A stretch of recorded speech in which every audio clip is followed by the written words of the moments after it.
Macam mana kita nak setting kita punya notification, sebab mungkin ada notification daripada group tertentu ke yang kita tak nak terima, kita tak nak update dia.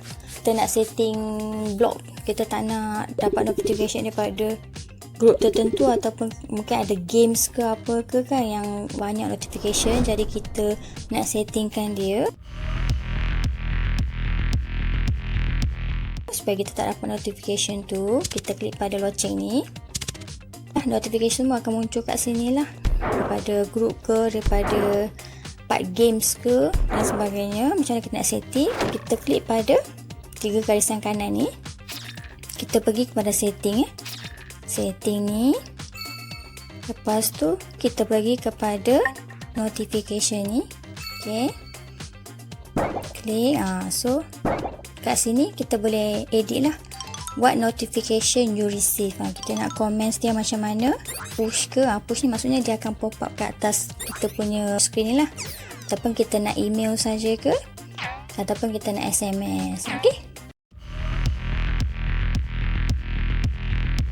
so kita boleh pilih lah, kalau ada orang tag kita, kita nak macam mana, daripada anyone ke, friend of friends ke, friend ke, push ke, email ke, SMS. Kita boleh setting one by one lah, apa yang kita nak dapatkan notification yang launching tu. Birthday, kita nak push ke, kan, allow notification on Facebook. Normally birthday kan kita nak dapat notify supaya kita boleh wish kawan kita tu on birthday. Dan dia ada jugalah receive notification for upcoming, akan datang punya birthday pun boleh. Okay, macam ni group.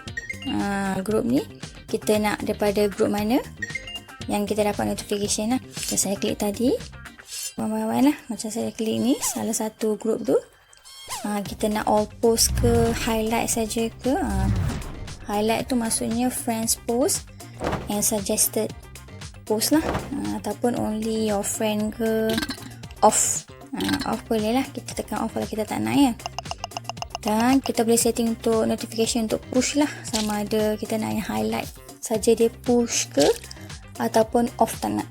Push tu yang dekat kita punya screen lah, dia akan pop up tu So ni lah function yang kita boleh edit, supaya mungkin saya tak nak group ni kan, group yang pertama ni saya tak nak dengan notification.